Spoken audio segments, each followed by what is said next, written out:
seperti apa yang akan mereka bawakan karena kita udah masuk kembali lagi ke dalam drafting phase. Game yang kedua, 5 hero sudah tidak bisa digunakan dan akan ditambahkan dengan 3 banning awal yang dimana masih ada One. Sih ya, jawaban kita Fanny juga. Ini 2 hero nyaman, hero power juga. Jadi kayak terlalu beresiko. Nah, karena memang tadi kaliannya sukses dibawain, ini yang bakal diselipkan oleh teman-teman dari Bigetron. Berarti antara Baxia atau Gatot yang bisa ya lepas. Jadi ya. Cuma ya Baxia Gatot menurut gua konsep kasih sekali dulu boleh deh.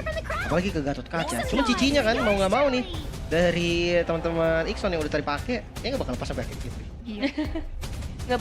Ya bakal tetap ditutup terus aja sih karena ya meskipun memang tadi belum berhasil di tangan Ixon Esports, tapi kita tahu fleksibilitasnya yang menurut aku juga lumayan ngerepotin. Kalau misalnya sampai terlepas bisa di 3 lane ya, 2 lane ya, SP dan juga Gold lane. Betul? Ah ya juga kan konsepnya Arlot band. Ya tadi kelihatan sih dari Lynch juga kan yang memang pakai Arlot dan lincah juga. Sementara dari teman-teman Ixon mereka bisa trade di Assassin sih. Gua rasa paksa mereka keluarin Assassinnya sekarang. Atau memang mau di jungle tank?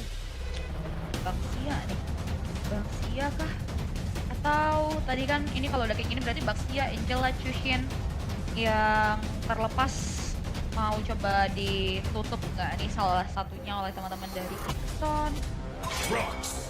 Baxia. Terlalu mahal ya untuk Baxia juga. Karena memang nanti konsepnya jadi sempurna ketika ada Baxia, midnya nggak usah bikin anti regen, goldnya juga nggak usah pakai si halberd, bahkan tank-tanknya juga bisa langsung core item, nggak harus pakai dominance terlebih dahulu. Dan sekarang first pick, lihat dari Bigetron, mereka bisa pakai ini kalau mereka mau. Justin juga masih open, itu dari mid. Kalau misalkan bahas dari jungle, ya Samsin ada, Lancelot ada. Pilihan sekarang ada di Bigetron. Iya ya.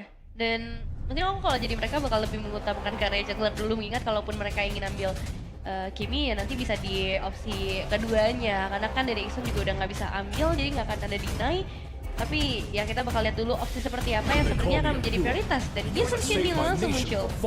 Hai. Nggak mau kehilangan kesempatan dan Ixon Esports ini mereka jawabnya dengan apa nih? Angela bakal kena concern nggak nih ya buat main cover mungkin buat teman-teman dari tim Ixon Esports atau ngambil Gatot Chushin justru? Gatot Chushin, tapi make sure early-nya dipegang ya. Karena kalau enggak bakal rugi banget sih. Isansin versus Lancelot juga masih oke. Atau ya mereka jangan ngambil Lancelot juga. Biar nanti di next game mereka akan lebih enak dari sisi draftingnya. Karena yang harus nge-ban berarti dari Bigetron kan.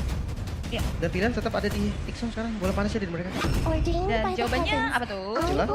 Angelanya yang sudah diambil dan oh ya. Angela langsung. Ini sih sedep ya sebenarnya kalau kita ngomongin dari kombinasi yang bisa diberikan antara kedua hero ini akan sangat sustain juga. Gak cuma dengan joinnya, tapi nanti mau dikombinasikan dengan fighternya, gold lane-nya juga akan jadi sangat menarik. Jadi ya kita bisa expect lah hero-hero gold laner yang continuous damage untuk ngebuat fight-nya jadi lebih panjang lagi. Hati-hati Ruby. Karena ini ada Isansin kan, Ruby Goldman juga bisa muncul. Dan ada top 3 hero di map Flame Cloud. Ada Arlot, Uranus dan Lapu-Lapu ya untuk XP-nya berarti ini. Sementara tadi, hati-hati dengan Gatot Kaca, hati-hati dengan Badang. Karena Joy ini tipikal yang ketika dia masuk keluarnya harus tunggu nyanyian Electrifying Witch-nya habis kan. Biasa rata-rata dia pakai temporal yang bisa langsung rhythm lagi setelah dia habis ultimate. Tapi Hilda ternyata bersama dengan Valentina. Wow, ini Hildanya masih flex ya, bisa di XP, bisa di roamer juga. Oke, buat mereka memilih buat ngambil ke satu strong hero-nya dulu ya di garda depan, bisa mainin rotasinya juga buat nantinya nge-handle sosok Joy yang udah diambil dan Gatot. Langsung menjadi pilihan dari teman-teman tim Ixon Esports yang bisa mengarah karir Ruby sih mungkin buat mereka tutup, tapi sebenarnya kalau ini jarang pakai ke belum memperlihatkan buat fighter juga. Kayaknya untuk sekarang harus ada sih. Bisa sebenarnya. Ya seenggaknya standarnya tuh di karena ya ketika Isansin muncul XP Ruby di gold lane itu cocok, dia punya efek sisi, dia bisa pegangin orang. Tapi ya memang sih konsep marksman juga masih nggak apa-apa atau cari magical damage-nya di arah gold lane. Let's say gantian sekarang Bigetron pakai Harit atau jangan-jangan Bigetron pakai Lunox. Di arah gold lane bisa juga kan, magical damage yang cukup atau pindahin ke hero yang sebenarnya ramai di rank tapi jarang ada di kompetitif. Apa tuh? Nathan. Nathan ya. Menarik sih kalau misalnya Nathan bisa sampai keluar juga karena memang meskipun dia sangat bagus sebagai tank killer, downside-nya juga ada ya. Untuk early game-nya akan sedikit struggling, dan Alice yang ditutup bersama Povius. Oh iya. Badan badan experience ya, dia bisa semuanya. Sebenarnya ada Hilda ya tadi, karena Hildanya fleksibel mungkin jadi target karena experience tetap dilakukan nih Iya. sama Coach Rino juga. Ya kalau kita asumsikan emang Hildanya ada di posisi roamer, berarti stunnya bakal isi di gold lane atau di XP. Makanya Ruby, Teris lah. Kalau mau di ban boleh juga. Ruby dulu sih. Kayaknya soalnya Ruby juga sangat fleksibel gitu ya untuk di area gold lane, nanti bisa masuk juga. Dan secara power untuk tim fight jangka panjang kayaknya Ruby lebih daripada Terizla dikit. Ya. Dan sama sih sebenarnya ya kebutuhannya. Cuman Esmeralda terlebih dahulu yang coba untuk diambil karena ada Angela juga. Melihat adanya shield yang memang udah dikurangin tapi tetap bakal ada impact karena ada foto yang bisa diambil dan itu lampu-lampu ya sama-sama Bottom Pit ke hero-hero tangguhnya dulu nih dari sisi samping yang bisa dibawakan oleh kedua belah tim. Dan Banyak ya. Ini kira-kira god lane-nya bakal kemana nih arahnya? Sama-sama belum nge-skill juga sebenarnya ke area god lane. Kalau dari teman-teman Son kayaknya perlu physical damage kuat ya. Dia perlu bantuan carry gitu kan selain Iya. dari Joy-nya. Joy-nya. Retail mungkin. Kita ngomongin si YY dia lumayan power kayak Retail, cuman hero-nya tuh keluar dari meta. Atau Granger. Sekarang ya. Granger juga bisa jadi sih. Kalau Retail dia bisa bareng sama Angela. Retail isi bihu. Oh menarik sih Italia si Wickwood. Boleh sih, boleh. Ya, itu jadi satu pertimbangan juga sih buat mereka kalau memang mengincar karena mobilitas jadi good option. Tapi ya balik lagi burst damage. Oh, dan ternyata lebih ke arah Moskov ya yang punya lagi-lagi DPS tinggi supaya tim fightnya bisa tarik ulur nih jadinya. Dia cari high ground defense ini sebenarnya. Karena kalau Farlane, Joy udah bisa di Farlane. Dia ya cari, karena midnya Angela kan. Jadi Iya. nggak bisa untuk nge-spam dan clear minion cepat. Ya tutupinnya di gold lane, pakai Moskov. Kok juga ya, menarik sih. Dan melihat dengan adanya hero yang sudah diambil oleh Exxon Esports nih, Nicholas mau bawa apa nih? Justru Grangernya kah yang mau diambil sama klub sekarang? Atau yang tadi indikasi ke area Ruby Gold, Bane Gold, akhirnya khusus Gold Granger.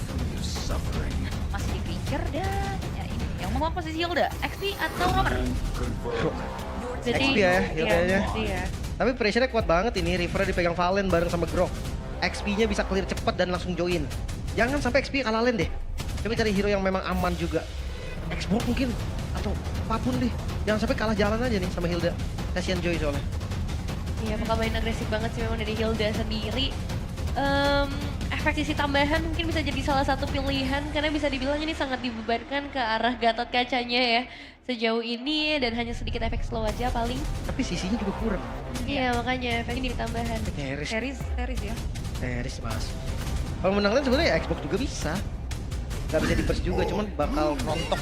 Wah, Opsi yang ada. cukup baik sih sebenarnya. Tutupin badan, jadi secondary frontliner, sama dia punya efek sisi juga. Ya, cuman Lani sama Hilda kayaknya nggak bisa terlalu yang gimana-gimana ya. Iya, kalau Lari-lari doang jadinya. dibandingin sama Hilda sih jauh ya. Cuma secara fungsi, secara sour skills dan utility ini oke sih. Oke. Ini 5 hero yang digadang bisa membawa kemenangan dari Coach Rino untuk anak-anak Exxon Esports, begitu pun juga dari Coach Theo. Dan untuk anak-anak dari Bigetron Academy, dan apakah membawa Angela, coverage, combo, Moskov masalahnya Trinity item juga butuh farming. Ini bakal menjadi jawaban. Melihat tadi Hilda, Grok, Valentina jangan lupakan dari Riza yang memang proaktif juga. Ini juga kerap kali jadi ancaman. So let's see untuk jawaban dari 10 hero ya di sini yang sudah diamankan oleh teman-teman kedua belah tim. Yap, dan kita akan segera melihat satu poin pertama yang sudah dipegang. Apakah bisa dikembangkan menjadi 2 poin atau sekarang akan menjadi 1 sama? Jadi langsung saja ini dia untuk game yang kedua. MDL Arena, mana suaranya? Ini dia. Let's go. Untuk Land of Down. Untuk farming sebenarnya ya dua-duanya cepat lah. Ada Joy, ada Isansin juga. Sementara untuk rotasinya nih yang akan sedikit berbeda. Wah, ini kedorong lagi bahkan karena reset tipis bahaya juga nih. Iya, barir-barirnya ini loh yang memang bakal dijawab, apalagi karena Hildanya XP di sini rotasinya juga makin luas ya, jauh banget rumahnya. Main galak kayak gini enak sebenarnya. Karena ya tadi gue bilang River akan dipegang sama Valentina. Yap. Sementara jungle gak pernah tenang.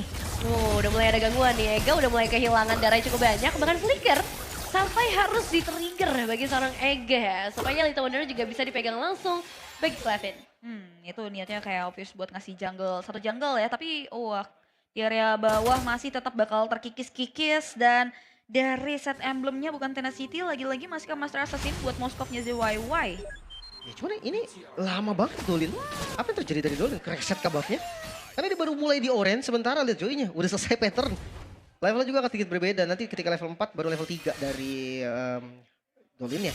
Tapi ya ini 3 kali kemenangan ya untuk instansinya Dolin, sementara debut pick atau Grok dan juga Hilda. Langsung ditahan dengan satu buah Baron. Jadi mau nggak mau, Flicker memang harus dibuka. Tapi untuk Uzi masih terkena sedikit efek Tower First Blood. Langsung diamankan oleh Uzi menuju ke arah Dolin. Pertemuannya begitu mahal dan bakal coba untuk di-trade kah? Clavis dan survive. Wow, sudah ternotis tadi ada gap di beberapa detik menuju level 4 dan akhirnya ini berhasil ditumbangkan. Jadi modal awal yang baik banget sih jujur buat Ixon Esports. Ya apalagi mereka bawanya ke area assassin juga kan, ini hero-nya Clavis. 2 win dari Joy. Wah itu Jeng Miner juga 2 win loh untuk Angela. Jadi ya kombinasi Angela sama Joy-nya juga nanti bisa beraksi di mungkin target pertama kita akan lihat. Iya, karena sekarang dari posisi area turtle-nya juga terbuka dengan cukup lebar dan sepertinya akan ada Clavis juga yang langsung menyusul. Dan juga dari Agatha dan juga Link tetap hadir memang di top. Dan ZYY ini emang udah di pressure 1v1 Solo kill. dan still survive karena ada Hardguard dan turtle-nya juga tetap dipegang oleh Ixon Esports. Hampir aja Hardguard datang di tepat ya pada waktunya. Ditambah lagi tadi memang susah banget buat sosok Dolin masuk ya di area tengah-tengah yang ngebuat akhirnya posisi Bigetron Academy untuk game kali ini lumayan serba salah nih di awal. Oh tadi Hardguard. Untung Valen ngambil Hardguard juga loh. Tapi dipaksa nggak sih ini ZYY sedikit lagi darah tersisa dari seorang Dolin yang mau mencari kesempatan dalam kesempitan. Tapi untungnya masih bisa recall pada akhirnya. Kalau kata si Wewe mah pengen susah amat ya. Banyak amat hambatannya Berat ya. berat ya, tapi Tambah lagi dengan Hardguard yang langsung masuk juga ke dalam tubuh dari seorang Clavis. Agatha Zing yang sempat menjadi target di bagian depan. Masih belum bisa, terlalu berat, terlalu tebal juga. Butuh output damage yang lebih maksimal lagi. masih jual beli serangan aja ya, teori-teori ancaman yang dibuka, nggak takut-takut buang-buang Hardguard sih sebetulnya karena memang cooldownnya cepat sekarang. Dan ini yang jadi poin plus sebetulnya. Sementara Bigetron Academy masih cari cara ya di sini. Permainan agresif mereka surprisingly malah bisa diatasi ternyata sama Ixon Esports. Mungkin karena memang di awal nggak bisa yang galak-galak banget sih. Mereka tunggu Sky Pierce dari Cliff jadi. Hardguard Brian. Ini untuk pas ganking sih. Iya, karena Uzi juga di depan sana udah mulai menjadi mangsa yang sangat tempur di kantung. Tapi Hardguard-nya kan langsung masuk juga ngebuat Uzi dalam kondisi yang aman. Tapi ya ini satu hal yang bisa dilakukan oleh Bigetron Academy untuk ngebantu Cliff ya. Supaya dalam posisi yang gak terlalu tertinggal juga setelah tadi sempat di-freeze di atas. Nah, kalau udah kondisi kayak gini emang tinggal nunggu momen karena Sky Pierce ini selalu akan jadi first item ya tuh saat ini buat Granger dan bisa dibilang juga dari Dolinya karena tertinggal tadi belum ada satu item bullet juga lumayan di menit 4 belum ada item. Nah baru. Ya, Counter Strike ya pasti ada cooldown reduction juga, penetrasi yang cukup untuk melakukan ganking. Sementara ya Hildanya masih baru berdampak sekarang. Dan instant point elimination sekarang Jeng Miner. Tidak akan ada Hardguard berarti di perebutan area turtle. Akan cukup bebas buat Bigetron Academy melakukan perlawanan meskipun hanya tersisa 5 detik lagi ya untuk kesempatan tersebut. Karena Hardguard bisa langsung join juga ke area teamfight. Dan sayangnya ini masih belum mau dipaksa kecuali bagian belakang dari Lynch yang sendirian. Hardguard-nya udah langsung masuk juga bersama Grab yang akan langsung menumpuk 3 pemain secara bersamaan. Tapi belum ada korban sama sekali yang terpantau di area pertempuran. Dan Clavis mau mencoba untuk mengajukan dengan nyanyiannya dan Portal of Guardian yang dibuka tanpa hasil maksimal. Wah masih jual beli serangan saja 5 menit. Kill point-nya masih di 1 untuk 1 dan tarik ulur di area turtle ini mengulur turtle yang tadinya menit 4 akhirnya di hit di menit ke-5. Mountain Shocker lumayan skill dan akhirnya nggak ada kontestasi yang bisa dibawain sama teman-teman dari Ixon Esports di area turtle kedua. Jujur tadi Ixon cuma diajak keliling-keliling tau. Iya. Sama Bigetron. Gak ada Jalan-jalan main. Gak ada ultimate yang kebuka. Dan ya tadi dengan adanya Clavis yang commit dengan Electrifying Beats, disitulah sinyal oke, Turtle bakal jadi punya Bigetron. Sekarang 1000 gold dengan kondisi mid game yang powerful banget buat Bigetron. Late game memang mungkin Ixon akan pegang dengan adanya ZYY kan, asuransi late game yang pasti. Tapi mid game nih, tahan nggak dia dari tembakannya Cliff atau kayak dari tabrakannya Dolin, belum lagi stunnya cukup nih, ada Egazi. Ya, meskipun Dolin sempat ke back off sekali, tapi kayaknya ini nggak terlalu berefek ya, karena secara leveling pun dia masih selalu bisa konsisten lebih unggul 1 level dibandingkan seorang Clavis. Dan ini yang akan jadi satu menentuan karena rotasi yang udah mulai bergeser ke area atas. Satu banner dipasang menghalangi Iko untuk bisa join ke area teamfight, membiarkan Cliff punya sedikit space di area gold lane. Oke mundur dulu tapi nggak bakal tenang dia mundur. Soulkill? Lihat. Wow, satu poin eliminasi yang langsung dipegang. Dan ini nggak cuma masalah poin eliminasi, tapi outer turret berarti bebas di area atas. Damage yang juga nggak boleh di underestimate atau diremehkan. Karena Lynch hampir ngebuat Uzi hilang kesadaran. Wah, perlahan tapi pasti celahnya diambil sama Bigetron Academy nih ya. Gold yang tadinya di awal lagi dipimpin sama Ixon Esports ini udah mulai berbalik. Dikendalikan oleh teman-teman dari Bigetron Academy. Dan so far kalau kita lihat kalau udah kayak gini, jadi susah juga sih buat Moskov-nya. Even dia mau mainin Farley-nya pun lumayan harus tertati-tati di sini. Jadi mereka bermain dengan waktu nih. Mampukah Ixon ngebeli waktunya, ngasih space-nya sampai ZYY jadi Trinity? Itu pun belum dikatakan unggul ya. Iya. Itu baru bisa ngedamage seenggaknya, baru bisa napas. Defensifnya juga lumayan aman. Tapi kalau nggak sampai, itu yang bakal jadi tanda tanya. Kelihatan dari Bigetron Academy, pressure mereka nggak berhenti. Purple dipegangin. Ini bahkan untuk mendapatkan purple aja kayaknya effortnya harus benar-benar ekstra ya. Supaya juga dari area turtle akan sedikit bebas lagi buat Bigetron Academy. Nggak full membawa 5 pemain tapi hanya seorang Dolly saja. Dan Spear of Destruction akan langsung connect. Cliff! Udah gak bisa ngapa-ngapain lagi, itu ada 4 pemain. Dan ditukarkan memang dengan sebuah turtle. Wow, out of nowhere ya, memutuskan berjalan sendirian di area hutan. Ternyata nggak begitu baik ini untuk akhirnya, tapi at least memang turtle diambil. Ini 7 menit yang sebenarnya gamenya tuh nggak pasif. Ada gerakan-gerakan, tapi emang poin killnya jarang banget diambil. Itu dia. Cuma ya tadi memang kayaknya di luar radar sih dari Cliff juga. Dia nggak sadar kalau adanya conceal play di bagian belakang. Yoji. Langsung mencoba untuk mengejar ke bagian depan, tapi yang jadi pertanyaan ini follow up damage-nya sih. Apakah memang sudah dikalkulasikan dengan baik? Karena jangan sampai ini malah jadi bumerang. Ingat ada Angela yang bisa langsung join juga ke area teamfight. Kalau Yoji tadi kena, tumbang sih. Sementara untuk fun fact, by GoPay ada Better Cliff berhasil meraih top 3 player Golden penguasaan map Flying Cloud dengan raihan 813 GPM dan 11 KDA. Buset, 11 ya. Tingginya. KDA dia no dead ini udah pasti. Asli, besar sekali ya ini. Average yang diambil sama Cliff juga. Karena memang dia selalu, ya ini kan memang lagi bisa bertahan ya. Di beberapa momen dia selalu bisa ngasih kejutan kayak Iko. Ini dalam bahaya sih. Satu buah barrier yang pas banget dan shotgun. Ya akhirnya nggak bisa menyelamatkan lagi. Ada jeda waktu yang bisa dimanfaatkan oleh Bigetron Academy. Dan sekarang mereka juga pegang sedikit jeda lagi ya untuk menuju ke arah Alpha Threat mid lane. Wah, slow but sure banget. Mid lane-nya nggak bakal di fight. Mereka lebih relain aja. Apalagi kalau kita lihat di sini udah mulai langsung ditabrak 2 pemain dan kali ini akan langsung menghilang secara instan double kill di tangan seorang Cliff. Dan 1 inner turret untuk Bigetron Academy, bahkan Holy Defense langsung pecah di menit yang ke-9. Ya, no Lord. 18 detik menuju Lord, teman-teman dari Bigetron Academy berhasil mendobrak pertahanan dari layer base turret yang dimiliki oleh tim Ixon Esports.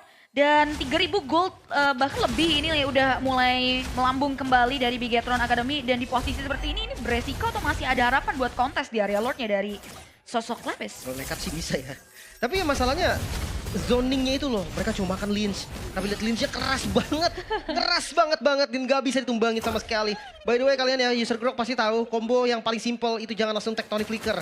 Tapi ya taruh batunya, flicker, pakai skill pertama dulu, baru di ulti. Itu tadi yang dilakukan sama Egatezi. Lebih nggak bisa bergerak dan lebih kagetan lagi. Lebih kagetan lagi ya.